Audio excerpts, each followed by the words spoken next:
Assalamualaikum warahmatullahi wabarakatuh. Waalaikumsalam warahmatullahi wabarakatuh. Nah, ini referensi ya. PPN 21 kalian bisa download ya secara PDF, terutama di pasal 21 atau di Undang-Undang Nomor 36 2009 ya. Jadi saya tidak perlu bacakan ini ya biar tidak makan waktu. Termasuk di PMK 262 yang di sana bisa dipaparkan tentang tata cara pemotongan PPh pasal 21 bagi pejabat negara, PNS, anggota TNI, anggota Polri dan pensiunannya atas penghasilan yang menjadi beban APBN dan APBD. Baik, kita lanjut ya.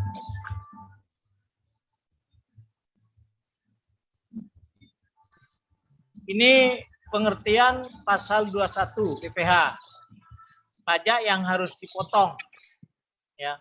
Pasal 21 itu adalah pajak yang harus dipotong oleh pemberi penghasilan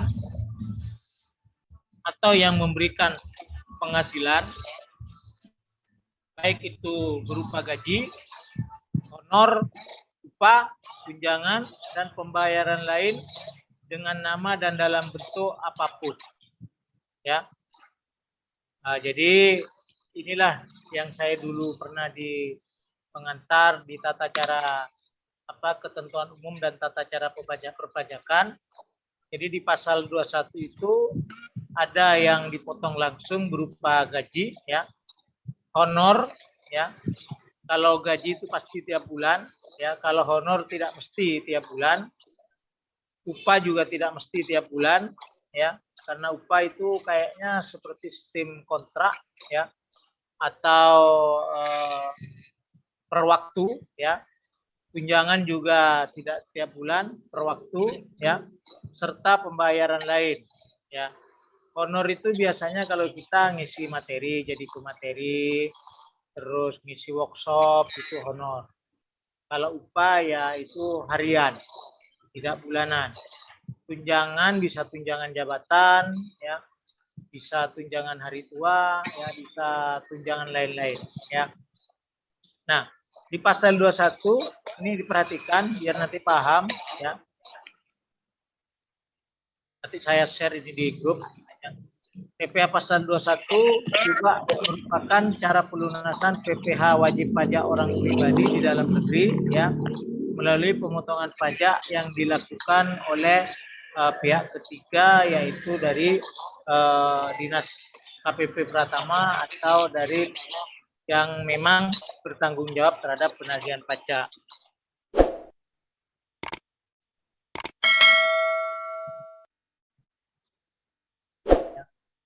Itu sudah saya tayangkan referensi.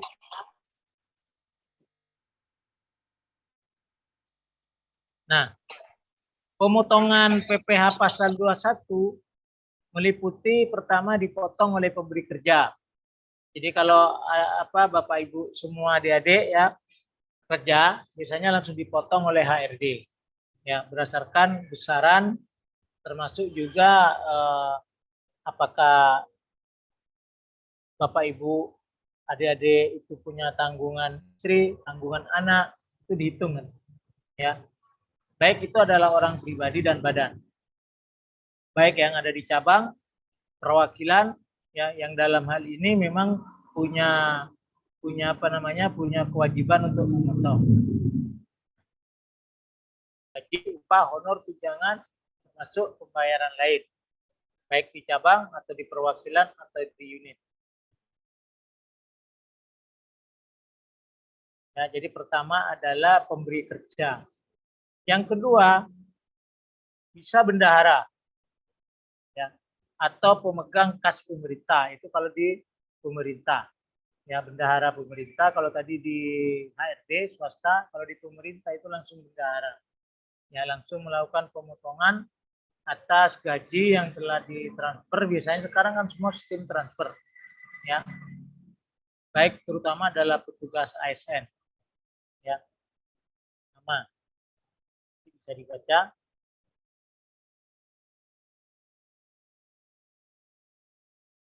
Terus yang ketiga, dana pensiun. Ya. Jadi tadi pertama adalah pegawai swasta langsung dipotong oleh HRD. Ya. Yang kedua adalah ASN langsung dipotong oleh bendahara. Ya. Dana pensiun ya biasanya langsung dipotong di bank BPN ya, bank tabungan pensiunan negara. Itu langsung dipotong. Jadi dia terima sudah dipotong pajak. Ya. Nah, kembali lagi kalau Bapak Ibu adik-adik tanya, Bapak dipotongnya berapa? Ya. Terus dipotongnya itu kalau gaji itu lebih dari 3 juta. Kalau kurang dari 3 juta nggak dipotong, dilakukan pemotongan. Kalau honor, Pak, ya honor dipotong pada saat dia terima. Ya. Masuk komisi, fee dan sebagainya, ya. Tunjangan itu dipotong berdasarkan aturan yang berlaku. Terus yang keempat, orang pribadi yang melakukan kegiatan usaha atau pekerjaan bebas, ya artinya dia tidak bekerja sebagai karyawan, bisnismen lah, ya bisnismen. Jadi dia dipotong berdasarkan penghasilan usahanya, ya. Dan itu termasuk subjek pajak dalam negeri. Termasuk jasa tenaga ahli. Jadi kalau misalnya maaf nih kayak saya konsultan bisnis misalnya di perusahaan Titan Kreatif Sulutama. Jadi saya kan dibayar berdasarkan konsultatif per time, ya tidak per long time, tidak per part time, tidak long time. Jadi kalau saya kesepakatan perjanjian itu, kalau saya memberikan konsultatif bisa dalam 1 bulan itu 1 kali, maka saya berhak atas jasa konsultatif ya 1.250.000 plus transportasi 300. Jadi 18. Ya, itu kalau konsultatifnya dalam 1 bulan. Nah, kalau 1 bulan saya tidak memberikan konsultatif, ya saya nggak dapat. Ya, jadi perjanjiannya itu 1 bulan.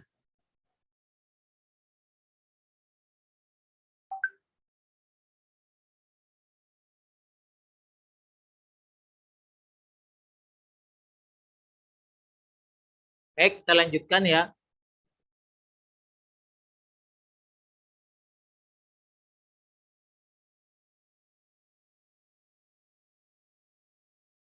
Yang berikutnya adalah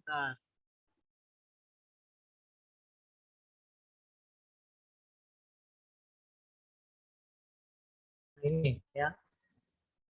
Pemotong PPh pasal 21 termasuk juga adalah orang pribadi yang masuk dalam status subjek pajak dalam negeri ya. Orang pribadi dengan status subjek pajak luar negeri tetapi sudah lama tinggal di Indonesia dan melakukan bisnis di Indonesia atau dia menjadi konsultan.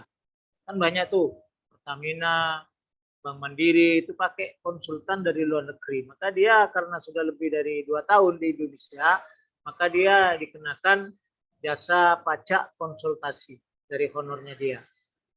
Termasuk peserta pendidikan pelatihan. Jadi kalau Bapak Ibu di sini kerja, misalnya dikirim oleh institusinya yang mengadakan pelatihan dan dia dan Bapak Ibu dapat uang saku harian selama sekian hari itu dipotong. Ya, ada pemotongan kena pajak atas pendidikan dan pelatihan serta pegawai magang.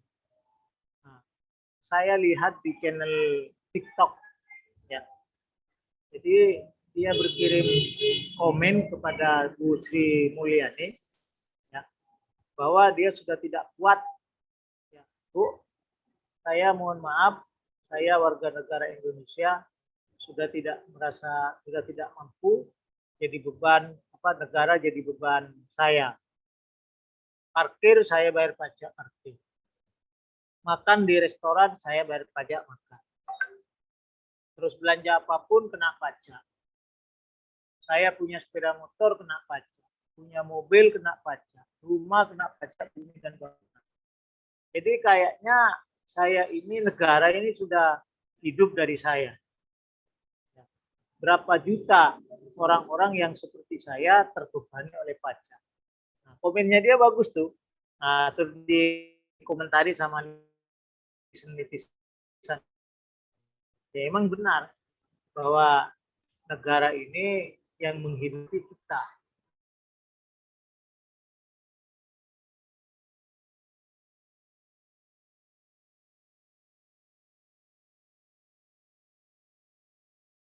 Masalah.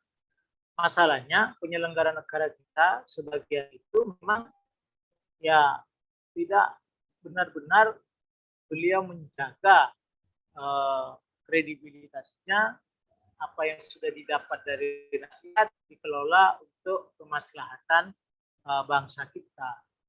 Masih kita dengar adanya korupsi, masih kita dengar adanya penyalahgunaan keuangan, masih kita dengar adanya program yang tidak tepat, ya masih kita dengar adanya subsidi yang tidak tepat, banyak sekali, ya. Dan memang menurut rating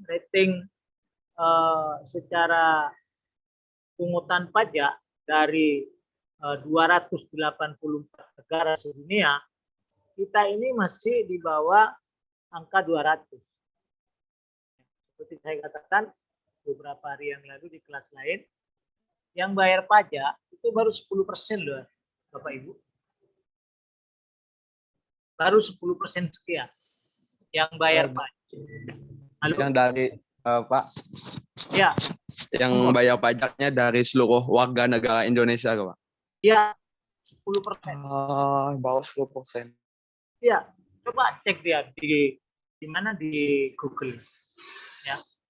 Berapa persentase pajak yang terbayar oleh bangsa kita, ya. Nah, dari 10% itu baru ada sekitar 9,2 yang sadar dan taat. Sisanya itu sadar tapi tidak taat. Kadang bayar, kadang enggak. Kadang bayarnya tidak sesuai dengan aslinya. Jadi sebenarnya negara kita ini kaya kalau semua warganya taat pajak. Tapi ya kayak buah si malakama, kayak telur dan ayam mana lebih dulu. Ada yang komen, kalau saya bayar pajak banyak disalahgunakan oleh pemangku pelaksanaan tugas negara, yang dikorupsi, yang programnya tidak tepat sasaran, subsidi juga begitu, macam-macam. Jadi mana kalau kita mau diskusi sampai kiamat tidak pernah jelas lebih dulu telur atau ayam. Kalau tidak ada telur, tidak mungkin ada ayam. Kalau tidak ada ayam, tidak mungkin ada telur. Telur ayam terus kan. Nah, terus sekarang bagaimana kesimpulannya? Kita tidak usah mempermasalahkan masalah telur dan ayam. Kapan yang duluan, tapi kemanfaatan sekarang itulah yang harus kita jadikan standar bagi kita dalam hidup bernegara. Ya. Termasuk ini ya, pemotongan PPh pasal 21 adalah penyelenggara kegiatan. EO misalnya, organisasi ya, yang mereka melakukan aktivitas berpendapatan, berpenghasilan, itu kena pajak juga. Dulu UMKM itu tidak kena pajak. LSM, yayasan tidak kena pajak. Sekarang semua kena pajak. Tidak ada yang tidak kena pajak. Ya, cuma ada standar. Kalau pribadi tadi saya katakan, yang gajinya 3 juta ke atas. Kalau tidak 3 juta, tidak dikenakan pajak, tapi tetap memberikan laporan. Meskipun nihil. Tetap, kalau nggak disuratin, kira kita mangkir. Ya. Nah, kalau disuratin 3 kali kita ini ditelepon 3 kali kita nggak datang ke KPP Pratama terdekat, didatangi petugas pajak. Pada saat datang baru kita jelaskan kalau kita tidak kena pajak karena gaji kita berdasarkan bukti transfer di buku rekening tidak nyampe 3 juta. Tapi petugas pajak akan bilang meskipun tidak nyampe Pak Bu, ya lapor, pasti gitu. Ya, ini nih kondisi kita. Baik, kita lanjut ya.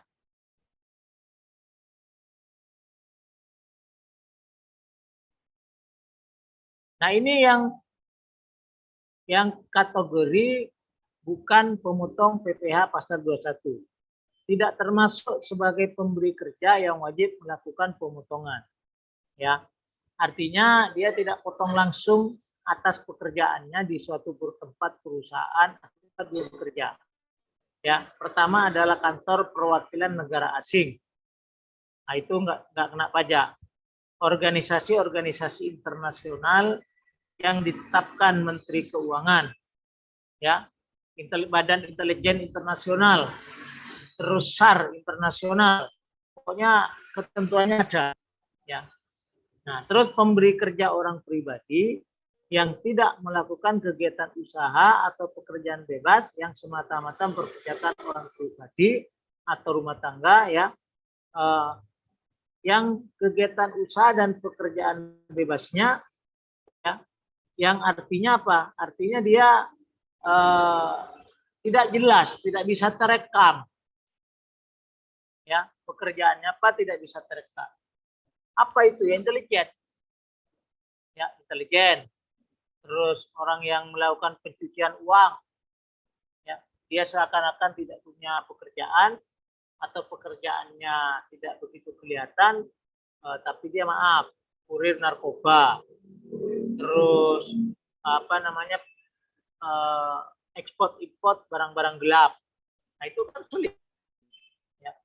Nah, itu orang yang dikatakan bebas tidak terpungut pajak. Tapi kembali lagi ya, saya kemarin ada yang tanya, lupa, berarti semua warga negara ini wajib bayar pajak? Wajib. Nah, tapi kenapa Pak, saya enggak punya NPWP kok enggak ditagih? Ya, saya bilang, yang diperingati harus laporan pajak dan ditagih pajak, baik lewat surat, lewat telepon, mereka yang punya NPWP. Ya, makanya sekarang bagaimana caranya semua punya NPWP? Maka semua sekarang apapun aktivitasnya, mau mau jualan lewat online, itu harus punya NPWP. Ya, artinya connecting, jualan lewat GoFood, COD, terus Traveloka, Shopee. Nah, kalau kita mau bergabung, maka mereka minta persyaratan kita selain NIK, nomor induk KTP, KK, terus alamat usaha kita, produk kita, itu harus NPWP. Nah, kalau kita juga mau ada urusan apapun, sekarang tetap diminta NPWP. Meskipun tidak semua orang punya NPWP. Orang yang punya NPWP, ya, coba ini saya cek, ya. Bentar.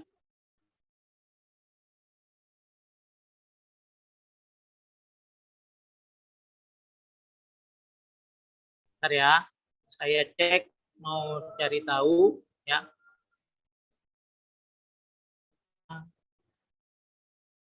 Jumlah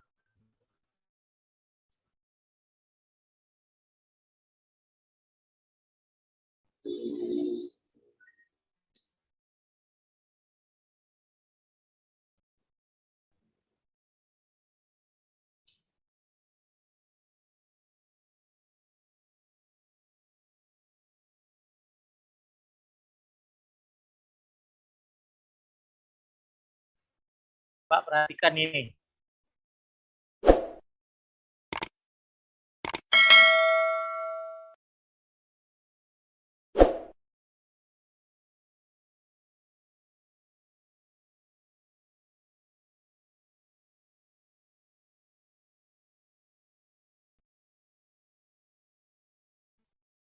Kelihatan ya, Bapak Ibu. Nah, saya cari di Google, jumlah penduduk Indonesia yang memiliki NPWP, ya. Yang memiliki NPWP baru tercatat 11%. atau 27 juta jiwa. Nah, yang taat pajak itu baru 10,sekian%. Jadi jelas ya, saya tadi katakan dari penduduk Indonesia 252 yang tak sadar dan taat bayar pajak itu hanya 10,2%. Sudah yakin, Bapak Ibu? Sudah, Pak.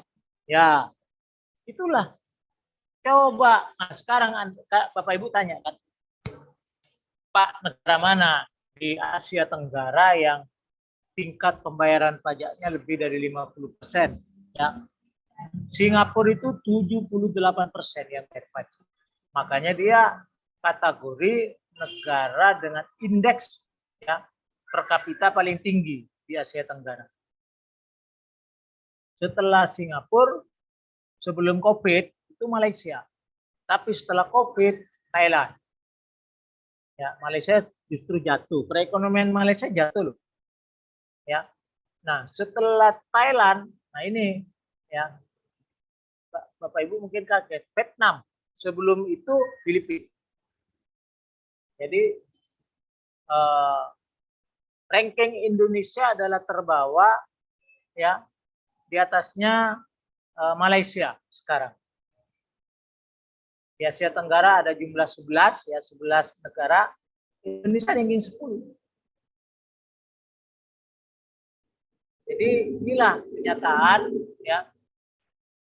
Kalau begitu di antara 10 orang ya penduduk Indonesia 10 orang hanya satu yang punya NPWP. Andai kita hanya katanya Sri Mulyani nggak usah 50%, cukup 30%, kita bisa bayar hutang itu. 3 bulan kita bisa bayar hutang. Yang 1.000 triliun itu. Yang 1 miliar itu.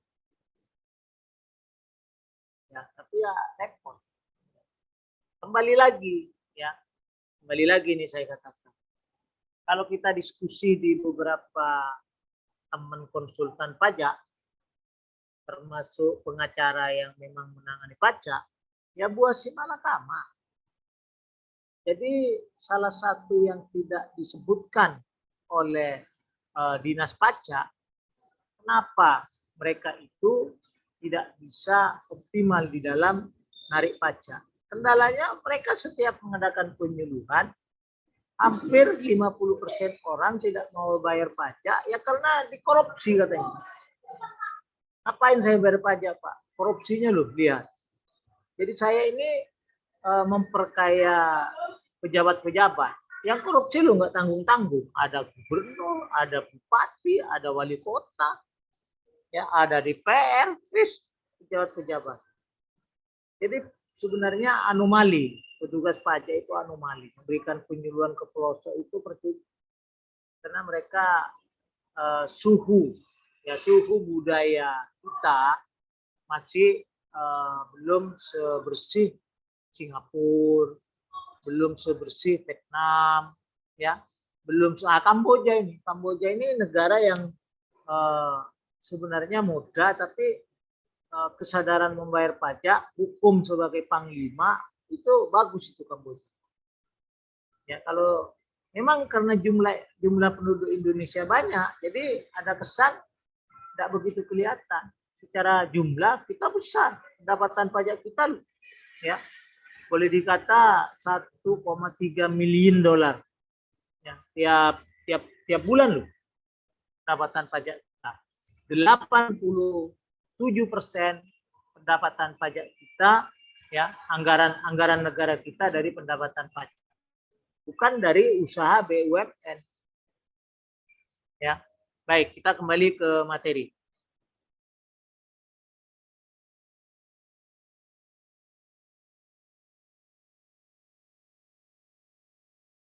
Ya. Nah, ini subjek pajak dalam negeri, orang pribadi, warga Indonesia.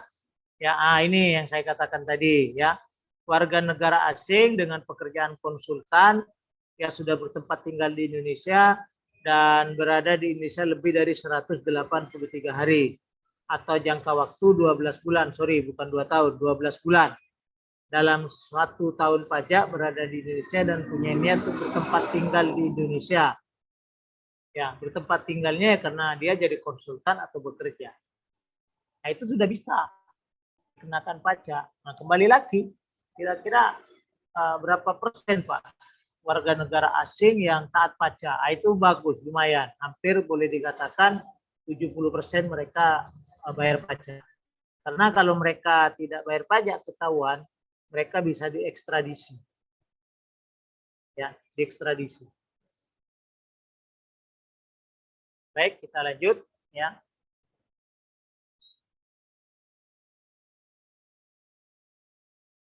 Ini kembali lagi ya, subjek pajak masih ya. Penerima penghasilan yang dipotong orang pribadi dengan status subjek pajak dalam negeri, pegawai, penerima uang pesangon, pensiun, uang manfaat pensiun, tunjangan hari tua, ya, bukan pegawai tapi menerima jasa, ya, kayak tenaga ahli. Ada 8 profesi kelompok tenaga ahli menurut pajak, ya. Nanti kita lihat di aturan pajak yang saya tadi suruh download itu. Ya. Mulai dari pengacara, akuntan, arsitek, dokter, konsultan, notaris, penilai, dan aktuaris. Ya. Itu 8 profesi tenaga ahli menurut pajak. Pemain musik, ya, pembawa acara, penyanyi, pelawak, bintang film, bintang sinetron, bintang iklan, sutradara, foto model, ini semua adalah mereka yang kena pajak. Ya. Olahragawan ini pemain bulu tangkis itu dapat sekian hadiahnya, kenapa? Terus penasehat, pengajar, ya kayak saya ini kena pajak. Nah, cuma saya nggak pernah bayar pajak, tapi laporan nihil karena gaji saya dari Usida yang ditampilkan di rekening itu 8 gaji pokok. Ya, transport, kelebihan ngajar, tunjangan jabatan, tunjangan struktural nggak ditampilkan, itu dikasih secara manual. Kalau ditampilkan ya saya kena pajak. Nah, kalau saya kena pajak maka Unusida juga kena pajak, banyak. Jadi kalau pribadi kena pajak, institusi juga kena pajak. Semakin banyak pribadi-pribadi yang kena pajak, institusinya juga semakin banyak kena pajak. Ya. Ada yang mau ditanyakan mungkin, monggo. Di situ ada pengarang, peneliti, penerjemah. Pak, saya boleh Ya. tanya nggak Pak? Boleh. Jadi kan kalau pengarang ya Pak ya, jadi penulis gitu. Nah kalau penulis itu kan, apalagi sekarang kan banyak aplikasi-aplikasi yang kita bisa tulis dan kita bisa dapat duit dari situ gitu kan. Nah dan itu tuh dibayarnya itu tuh per bulan biasanya. Dan selain itu juga kan satu aplikasi, misalkan kita mendapatkan itu di atas 5 juta, misalkan ya. Karena banyak juga yang famous-famous itu tuh lebih dari itu gitu loh, Pak. Nah, and then di satu aplikasi yang lain ada juga, bahkan ada yang di bawah dari itu juga gitu. Nah, kalau seandainya digabung, misalkan ada 3 aplikasi aja, itu bisa dikatakan lah kalau misalkan dia famous, itu bakal 20 juta ke atas pasti dapat gitu loh, Pak.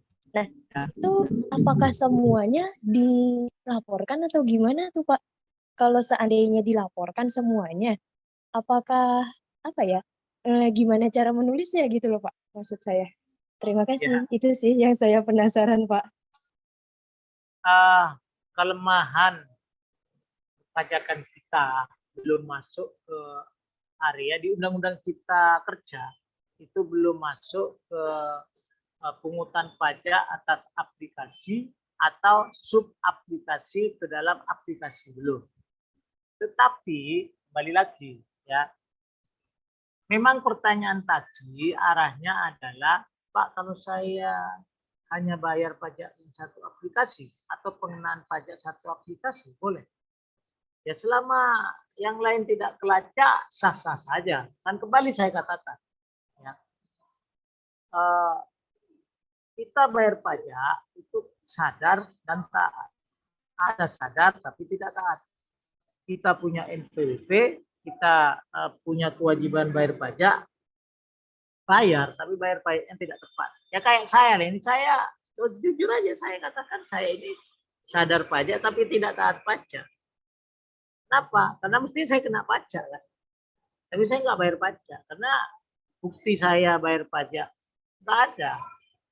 Di rekening saya kiriman dari kampus 2,8, nggak kena pajak.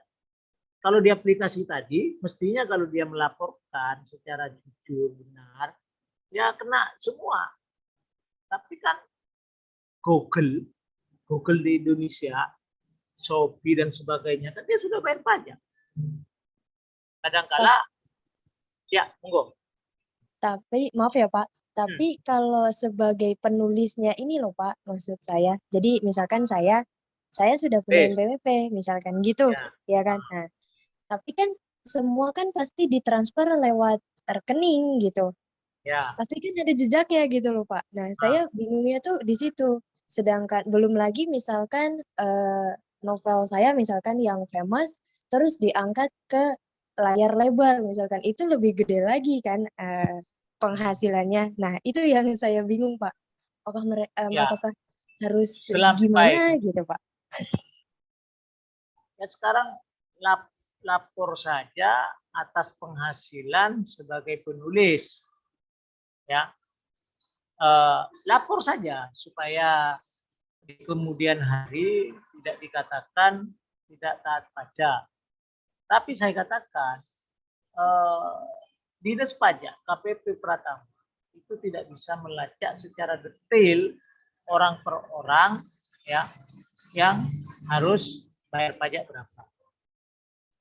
Kepentingan mbaknya atau ibunya itu kan tidak dalam rangka bersinggungan dengan tenaga kerja, tidak dalam rangka bersinggungan dengan perbankan, tidak dalam rangka bersinggungan dengan aset perusahaan, modal perusahaan untuk publik, untuk distribusi nilai saham.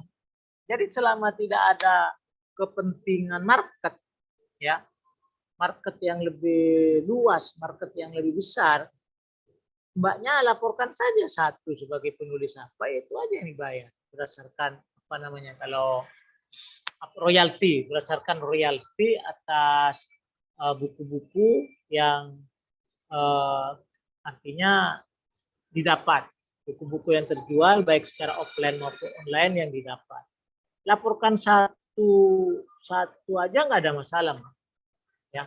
Tapi kalau mbaknya mau laporkan semua dan merasa ikhlas untuk membayar pajak lebih dari 5 juta katakanlah seperti tadi diungkapkan 20 juta, ya monggo saja lebih bagus. Tapi jarang yang begitu, Mbak. Jarang. Ya.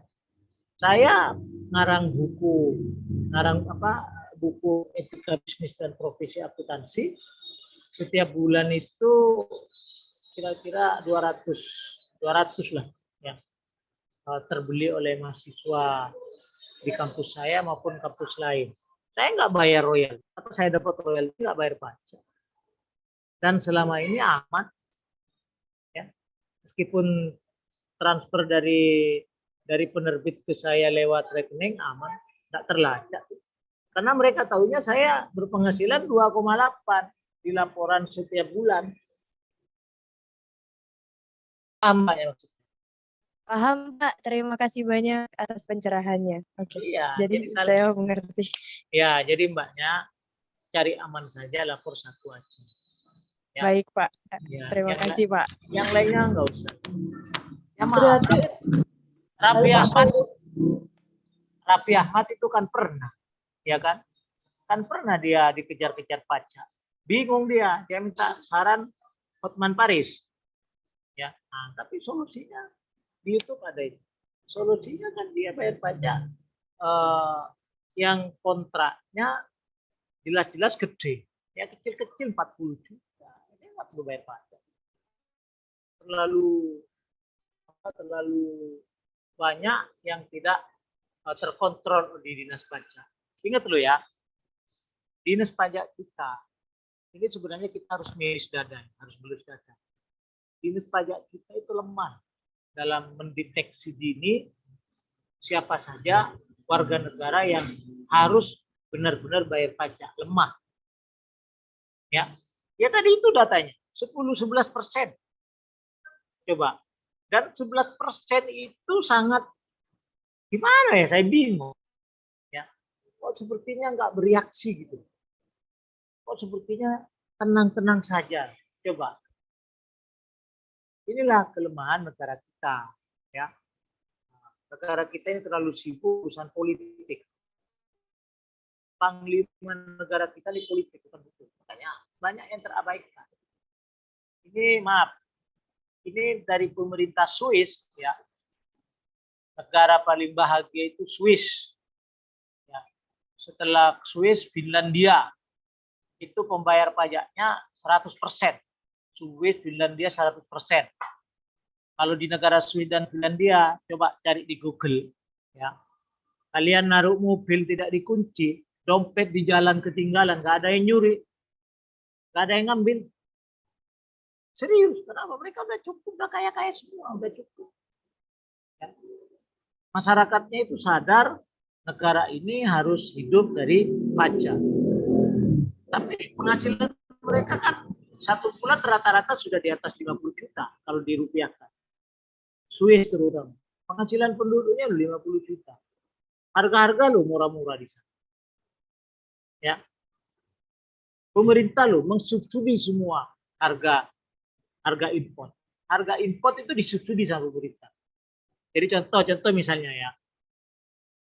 Beli mobil merek Toyota dari Jepang, harganya 200 juta. Itu disubsidi sampai 35%. Sudah kaya-kaya ya, penduduknya disubsidi lagi sama pemerintah.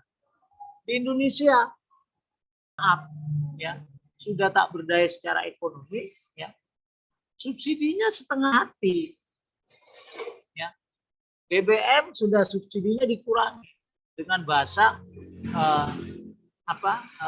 subsidi tepat subsidi. Pakai aplikasi. Salah-salah. Mobil saya loh, percaya enggak? Mobil saya masukkan data. Masa biosolar? Kalian loh, sudah tahu 1,2 mesinnya biosolar. Bingung nggak? Bingung. Saya betulin sampai sekarang nggak bisa tetap biosolar. Akhirnya ya kalau beli bensin kan MVL, L-nya nggak dimunculkan, MV. Jadi poinnya ya masuk ke mobil yang MV. Benar ini contoh. Jadi banyak lemahnya. Indonesia itu, aduh, makanya secara ekonomi kita memang potensi untuk bisa tumbuh berkembang pesat, tetapi Bapak Ibu kita sulit untuk menjadi negara maju.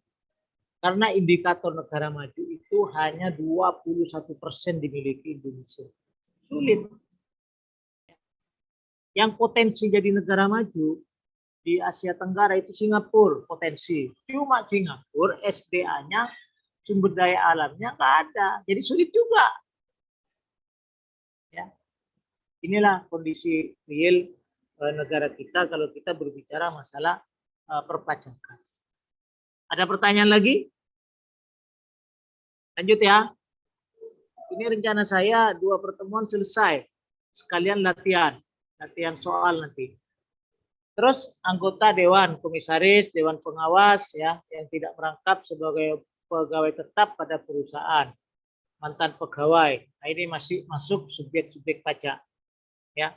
Nah, peserta kegiatan yang menerima atau memperoleh penghasilan. Ya, mulai dari peserta lomba, termasuk Piala Dunia itu. Kenapa aja itu pemenangnya nanti. Ya, 11% kalau Indonesia, kalau Portugal yang menang, Brasil yang menang, nggak tahu berapa persen. Aturan mereka kan nggak tahu. Kenapa aja? Qatar juga pungut pajak. Jangan dikira Qatar nggak pungut pajak itu. Pungut juga. Dia datang ke negaranya membawa hadiah. Di sana kena juga. Ya. Jadi kalau terkait pajak, seluruh dunia hampir sama. Cuma Indonesia banyak lemahnya. Ya tadi dikatakan baru 11% yang punya NPWP. Baru tahu ya Bapak Ibu ya, kalau dari 10 orang hanya ada 1 yang punya NPWP. Itu sadar, taat, belum tentu. Baik, selanjutnya berjalan ya.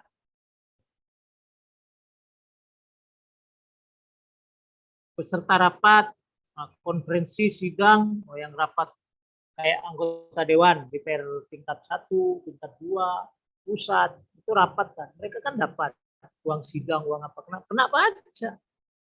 Jangan dikira enggak kena pajak itu. Ya. Gitu, ya. Pokoknya yang dapat uang saku, uang harian gitu kan. Selama muncul pembayaran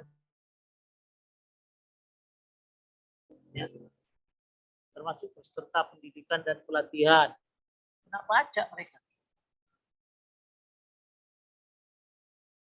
Ini yang bukan subjek pajak ada 2 lagi ya. BU ya tadi sudah.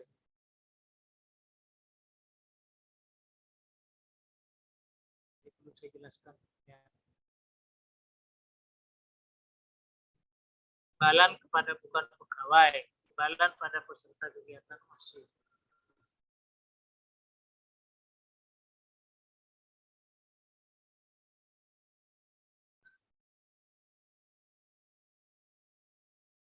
Nah, ini juga penghasilan terkait PPh pasal 21. Ya.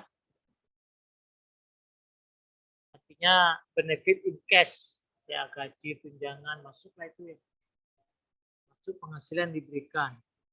Oke, masih sama. Ini rumputnya. Bisa Bapak Ibu baca aja ya.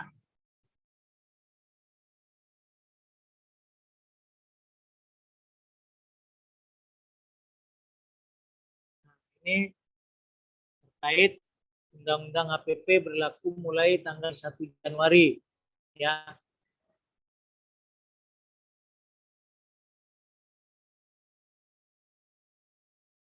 Baik, ini kalau yang lama penghasilan kena pajak ya, tapi tarif 1 0 sampai 50 juta. Itu tarifnya 5%. Nah, sekarang mulai dari Januari 2022 berubah. Bukan 0 sampai 50 juta, 60, tetap 5%. Ini perhatikan baik-baik ini ya. Untuk wajib pajak yang tidak memiliki NPWP dikenakan tarif sebesar 20% lebih tinggi selama perusahaan itu belum punya NPWP. Selama orang penghasilan terdeteksi, tapi kebanyakan tidak terdeteksi ya. Kalau yang lama ya 50 sampai 250 juta itu 15%. Yang baru 60 sampai 250 juta. Ya. 15% masih tetap sama. Yang lama di atas 250 sampai 500 juta 25%. Yang baru tetap sama. Nah, cuma kalau yang lama itu di atas 500 juta. Ya. Mau 1M 30%. Tapi yang baru sudah berubah. Ada standar 500 juta ya sampai 5 miliar 30%. Ya, yang 5 miliar ke atas 35%. Ini tarif baru. Ini ada di Undang-Undang Cipta Karya juga, ya.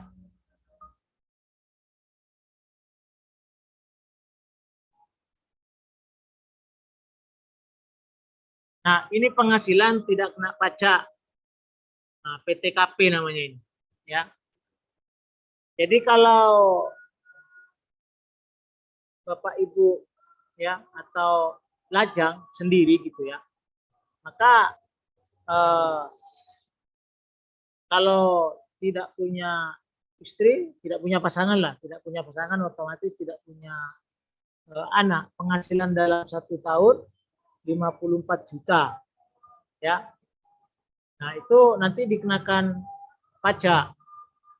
Nah, kalau 54 juta kan sudah lebih dari kalau berapa itu? Kalau dibagi 12 bulan. Ya. Kalau 3 juta aja 36. 36 sudah belum kena pajak. Kalau 37 artinya 3 3.005.000 itu sudah kena pajak. Pokoknya lebih dari 3 juta udah kena pajak. Kalau ini sudah kena pajak. Ya. Nah, terus kalau pria kawin, nah itu ya. Pria kawin tapi belum punya anak itu standarnya 58.500.000. Ya. Nah, kalau suami istri digabung ya dua-duanya dapat kena pajak itu 112.500. Itu sudah kena pajak. Ya. Nanti berapa di bawah, berapa persentase pajaknya di bawah. Ya. Terus kalau dia pria wanita ya katakanlah ya 58.500 kena pajak. Jadi itu TK1 58.500, TK2 63, TK3. Nanti ini rumus, ini rumus PTKP ya. Nah, rumus PTKP yang dijadikan standar nanti berapa persen perhitungan kena pajaknya. Ya, ini rumus ketetapan. Nah, kita akan masuk ke ini ya. Jadi ketetapan ini dijadikan standar pengenaan pajak nanti di perhitungan wajib pajak pasal 21. Nanti ke bawah ya. Nah, ini iuran tunjangan BPJS yang kena objek PPh pasal 21. BPJS kesehatan ditanggung pemberi kerja. Artinya kalau BPJS kesehatan maka yang nanggung perusahaan. Ya. Jadi Bapak Ibu nggak perlu bayar. Ya. Kalau bekerja itu BPJS kesehatan yang nanggung perusahaan. Ya. Nah, karyawan tidak berkewajiban. Tapi kalau jaminan kecelakaan kerja ya itu yang nanggung juga perusahaan. Nah, ini di sini kosong, tidak ada. Jadi ya kecelakaan kerja ya itu sudah merupakan kewajiban mutlak perusahaan untuk nanggung. Terus jaminan kematian.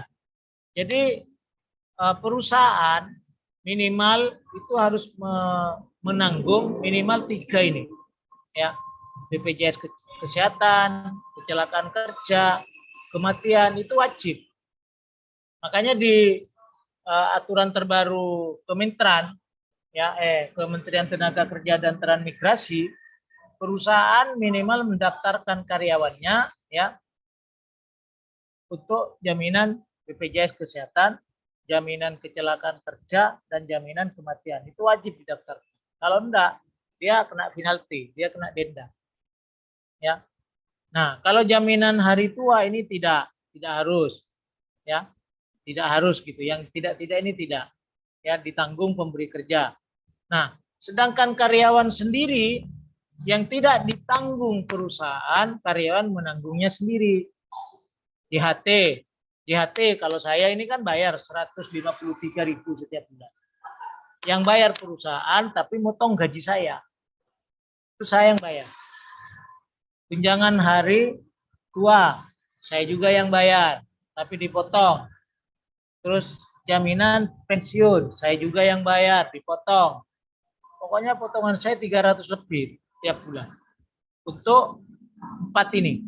Jaminan hari tua, tunjangan hari tua, jaminan pensiun, sama iuran pensiun. Nah, saya enggak tahu tiap perusahaan beda. Ya, tiap perusahaan beda. Jadi kadangkala saya enggak tahu di tempatnya Bapak Ibu. Kadangkala yang terakhir ini jaminan hari tua, ya, tunjangan hari tua itu cuma satu aja. Yang wajib Bapak Ibu ikut serta. Dan biasanya JHT aja. Kebanyakan JHT aja. Nah, kalau ini perusahaan. BPJS kesehatan, kecelakaan kerja, kematian ini perusahaan. Kalau Bapak Ibu ditarik ini, itu berhak komplain lewat serikat pekerja. Jadi kalau Bapak Ibu ditarik, BPJS kesehatan potong gaji, ya, jaminan kecelakaan kerja potong gaji, jaminan kematian potong gaji, komplain itu enggak boleh. Itu ada di aturan Undang-Undang Ketenagakerjaan nomor 13 2020. Ya. Ada. Nah, saya mau tanya dari bisa komen salah satu dari Bapak Ibu. Siapa yang BPJS kesehatannya dipotong? Artinya dipotong gaji, bukan dibayar mutlak oleh perusahaan. Ada nggak? Halo? Ada, Pak. Itu berhak komplain, Pak. Ada undang-undangnya itu, Pak. Ya, komplain BPJS kesehatan itu tanggung pemberi kerja ini, Pak. Ya. Nah, biasanya kalau di tempat saya ya, itu namanya tunjangan BPJS kesehatan. Muncul, Pak. Tunjangan BPJS kesehatan 158. Tapi itu tidak masuk ke pendapatan, Pak. Karena nanti dikurangi bayar BPJS kesehatan. Tunjangan kecelakaan muncul, Pak, 58.000, Pak. Tapi tidak masuk ke pendapatan karena dikurangi. Jadi ditunjang dikurangi, akhirnya 0. Coba cek, Bapak. Ya, ada nggak di slip gaji? Saya ada ini slip gaji. Bentar, kalau Bapak Ibu nggak percaya, biar kita buktikan. Slip Benar, gaji Pak. yang bulan kemarin. Ini, semoga kelihatan ya. Ini slip gaji saya. Ya. Di sini ada tunjangan ini. Nah, coba ini. Ini slip gaji saya ini. Kelihatan ya? Enggak ya? Enggak kelihatan, Pak. Yang berapa ini? Anu fair minggu depan saya tunjukkan. Jadi muncul, Pak, ada tunjangan BPJS, ada tunjangan kecelakaan kerja, ada tunjangan kematian. Tapi itu enggak muncul di dalam muncul tapi enggak menambah penghasilan saya enggak. Ya. Karena apa? Itu dikurangkan lagi untuk dibayarkan. Jadi tetap intinya perusahaan tempat saya kerja itu tidak memungut BPJS kesehatan, jaminan kecelakaan, sama jaminan kematian. Itu, Pak. Nah, kalau di Bapak itu dipungut, nah itu tidak benar, Pak. Bapak bisa protes. Serta juga saya kirim undang-undang nomor 13 tahun 2000 tentang aturan ketenaga kerjaan. Oke, saya kira itu dulu ya. Kayaknya enggak bisa selesai ya. Ini masih ada. Sebentar saya tayangkan ya. Ini pasal 21 final. Nah, ini, Pak. Ya, tarifnya ini 0%. Ya, yang baru ini. Iya, Pak. Ya, ini kalau PNS golongan 2, anggota TNI, anggota ini ya 5% kenanya. Golongan 3, Pak. Hah? Golongan 3 5%, Pak. Ya, 5%. Bapak berarti golongan 3 sama dengan saya. Ya, nah, ini kalau yang 15% pejabat negara. Ya. Ya, masuk lagi ini terkait berutang. Jadi kalau kita belum bayar pajak tepat waktu itu namanya terutang, Pak. Kita berhutang. Oke, ini aplikasi SPT pakai kode billing. Oke, ini hanya pasal-pasal yang ngatur. Masuk perawat tetap semua ini. Ini Bapak bisa baca sebagai pengetahuan. Ya. Nanti kalau terakhir itu berhitung, ada hitungannya, Pak. Nah, ini, Pak, ketentuan pasal 21 pegawai tidak tetap atau tenaga kerja lepas. Nah, penghasilan sehari segini, penghasilan kumulatif segini. Tarif 0. Ya. Nah, tapi kalau penghasilan lebih dari 450 ya, berarti kan sebulan 4,5 juta, kena 5%. Ini nanti kita bahas itu, Pak. Ya, bahas itu. Ini sudah undang-undang, Pak. Ini saya ambil dari peraturan Menteri Keuangan 16/2016. Kita akan ke sana ke depan, semoga ini bisa. Nah, ini terdapat 3 cara penghitungan pasar 2 situ untuk bukan pegawai, Pak. Ya. Masuk ada tugas dan PR. Nah, ini Pak, ini sudah kita ngitung, Pak. Ya. Akan kita ngitung, belajar hitung-hitungan. Nah, tarif PP pasal 21 final atas uang pesangon. Oke, saya kira itu Pak ya. Sementara Pak ya, ini waktunya juga karena Bapak Ibu pindah channel ya. Nah, ini contoh Pak. Saya suruh hitung ya, menikah dan belum punya anak. Nanti jawabannya, kunci jawabannya juga saya kasih Pak. Ini contoh pegawai semua ini. Nanti ada kunci jawabannya semua Pak. Ini contoh baru nanti. Nah, penghitungan PPh Pak. Ini kunci jawabannya sudah ada Pak. Nah, cuma Bapak saya jelaskan, nanti Bapak tak kasih. Tapi kalau ditanya Pak, nanti keluar enggak itu UAS? Ya enggak lah Pak. Bapak bisa-bisa ngitung ini aja, waktunya selesai. Yang penting Bapak sudah tahu rumusnya, tahu cara perhitungannya, ini bisa jadi pegangan. Itu Bapak Ibu ya. Oke. Ya, Oke, terima Pak. kasih. Terima kasih atas perhatian dan atensi semuanya ya. Memang menghitung pajak, maaf kalau hanya dengan 1 semester tidak cukup ya. Saya sudah 3-4 tahun juga masih kadang lupa-lupa, apalagi ada aturan baru. Kita harus selalu up to date terhadap peraturan keuangan, terhadap aturan-aturan perpajakan. Satu pasal berubah Pak, udah otak kita ini udah panas Pak. Ya kalau kita hanya sekedar ngajar Pak. Kadang saya juga jadi konsultan pajak ya Pak. Nah, kalau salah salah menilai ya, nilainya ratusan juta Pak, bisa-bisa orang tidak percaya lagi sama saya. Ya, saya kira itu. Mohon maaf kalau ada yang kurang. Assalamualaikum warahmatullahi wabarakatuh. Waalaikumsalam. Salam. Terima kasih banyak Pak. Ya. Terima kasih.